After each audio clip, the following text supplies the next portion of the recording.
Si brillez de tout votre être, rayonnez, activez vos parts de lumière, restez dans votre lumière vous parle, alors je vous partage ceci. Pour activer votre lumière, imaginez que ça ressemblerait à vous, qui pourriez rallumer toutes vos lupiotes internes. Visualisez plein de petites ampoules internes qui s'allument et qui, une à une,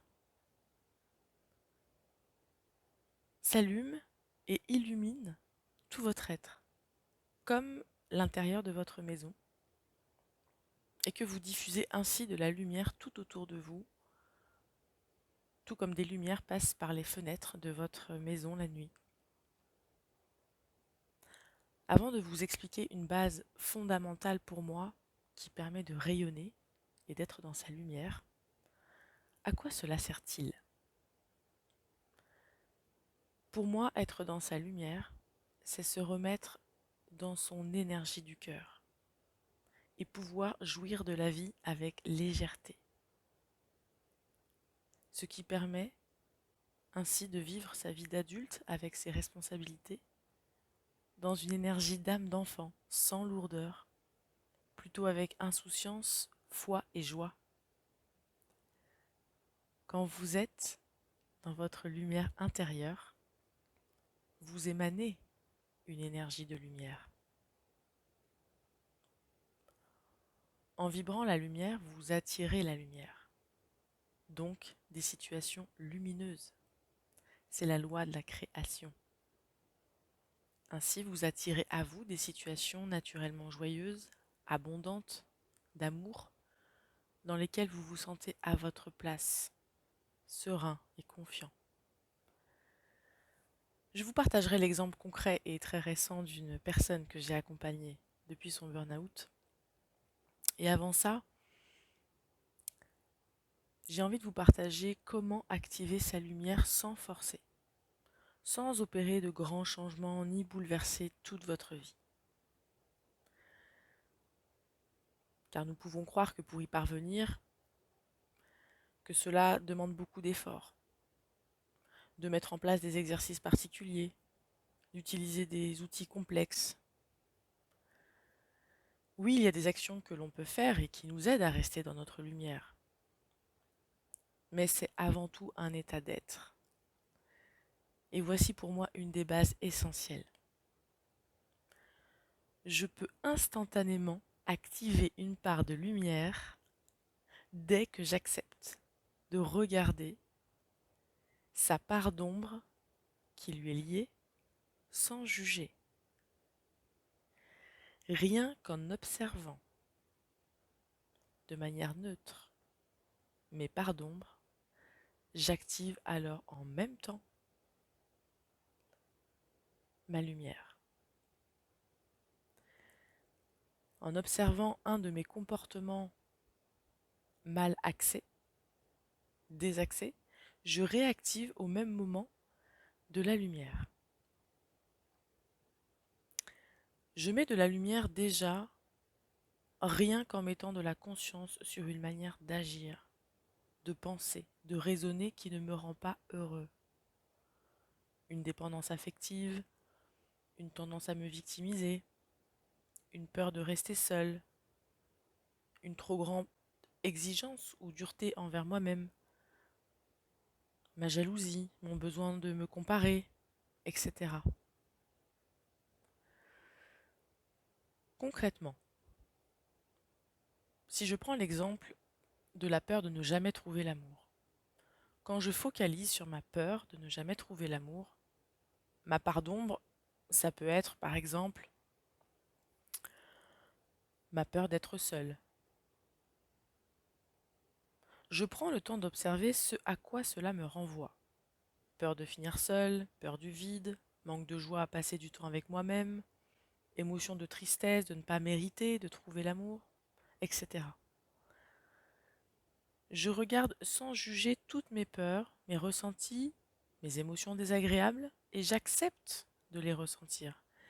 J'accueille avec bienveillance ma part humaine sans me prendre le chou. en observant ces parts d'ombre en tant que spectateur, sans juger, alors instantanément, j'active ma part de lumière qui est ma capacité à ne pas juger, à accueillir, à me porter du respect en m'accordant ce temps pour moi dont j'ai besoin, car en faisant cela, je m'occupe de moi et je me responsabilise, car je ne me mets plus en victime et que je fais cette démarche d'observer pour transformer.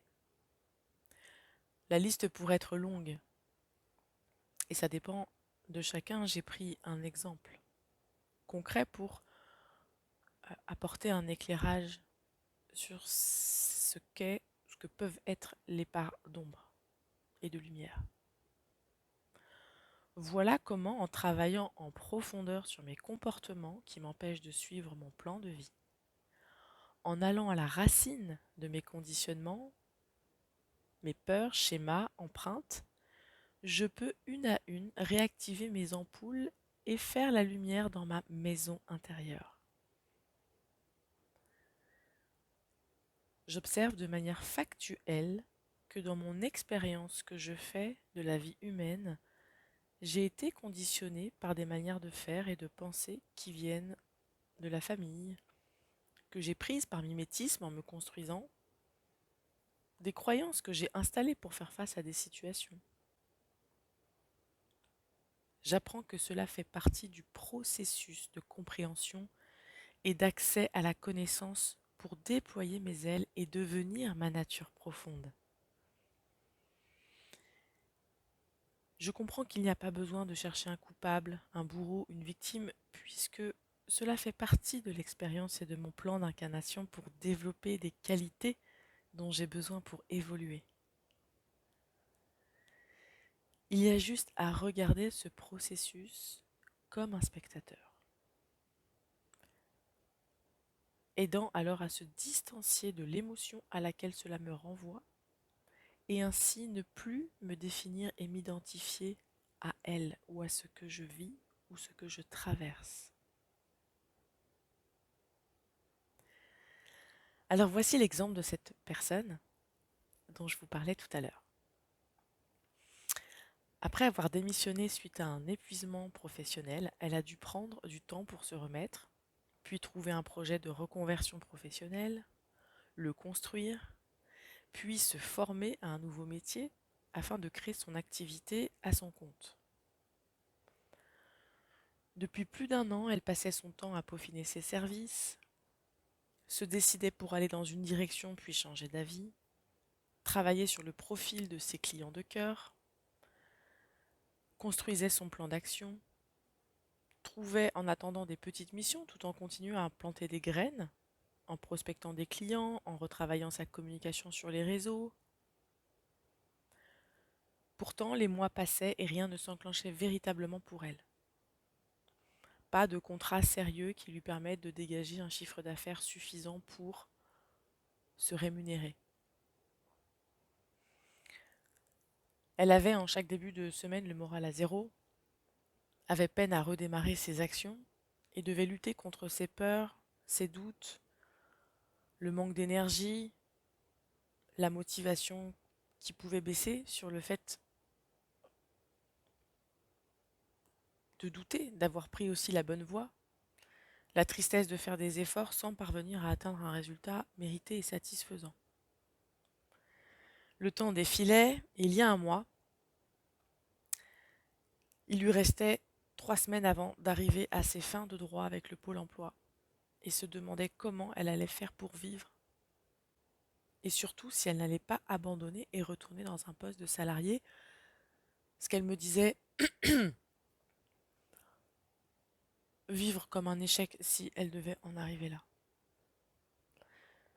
Et durant tous ces mois, elle apprenait aussi à écouter son cœur. Elle travaillait sur ses ressentis, ses peurs, ses doutes, son état d'esprit. Elle a mis aussi en place du yoga, de la méditation. Elle a appris à parler avec ses guides et à comprendre les signes. Elle a continué d'échanger régulièrement avec moi en osant parler de ses doutes de ses peurs. Et elle a fini par prendre une décision clé. Une de ses idées de service, pour laquelle elle sentait qu'elle vibrait très fort et qui lui paraissait comme une évidence, et qui allait contre une certaine logique par rapport au marché actuel et à l'actualité. Et pourtant, après quelques semaines de tergiversation, de doute, elle a fini par déterminer que ce serait dans cette direction qu'elle irait. Elle s'est remise dans son cœur en se fiant à ses ressentis.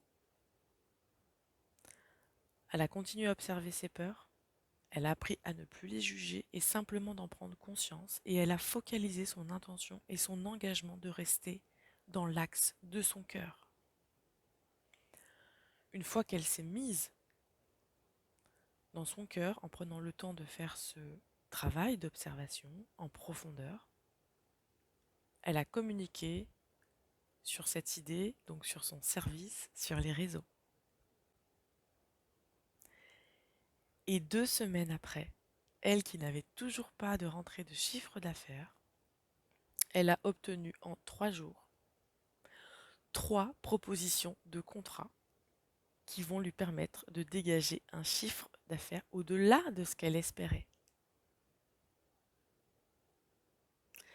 3 propositions de contrat qui étaient même au-delà de ce qu'elle espérait parce qu'elle priait pour avoir au moins un contrat qui soit viable, qui puisse vraiment être un tremplin pour elle et qu'elle puisse le décrocher avant le mois d'août et qu'elle puisse vivre enfin un été serein qu'elle n'avait pas passé depuis 3 ans et pouvoir démarrer un mois de septembre euh, avec un état d'esprit heureux, de pouvoir démarrer enfin une activité dont elle a rêvé. Et le bonus, c'est qu'elle a eu tout ce qu'elle désirait. Elle ne désirait pas simplement un contrat avec un chiffre d'affaires qui puisse lui permettre de vivre.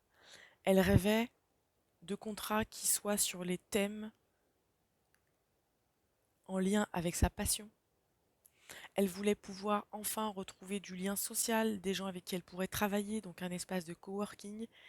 Et ces personnes l'ont invitée à venir travailler dans leurs locaux, dans leur espace de travail, vont la former.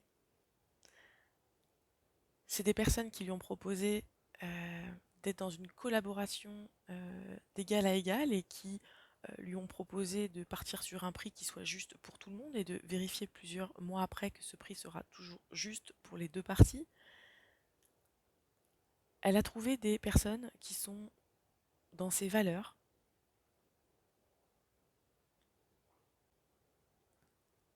et qui lui proposent de travailler sur des sujets qui sont en lien avec sa passion.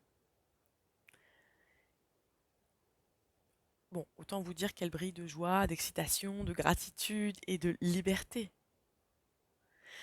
Elle et moi avons beaucoup, beaucoup partagé, échangé et nous avons compris ensemble que nous avions peur de briller parce que nous avions peur de nos parts d'ombre. On dit qu'on a plus peur de notre lumière que de notre obscurité parce que nous y sommes habitués.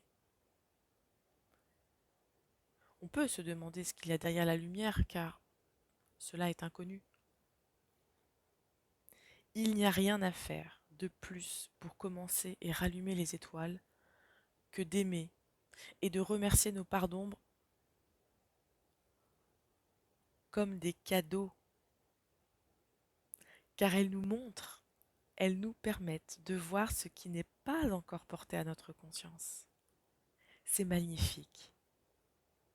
Grâce à elles, si je regarde, je peux enfin voir ce que je fais encore de manière inconsciente, qui me désaxe, me tord, me fait souffrir, et remettre de la conscience dessus pour les remettre dans le bon axe.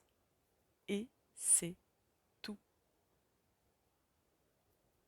Allez, sur cet exemple concret, réel, probant,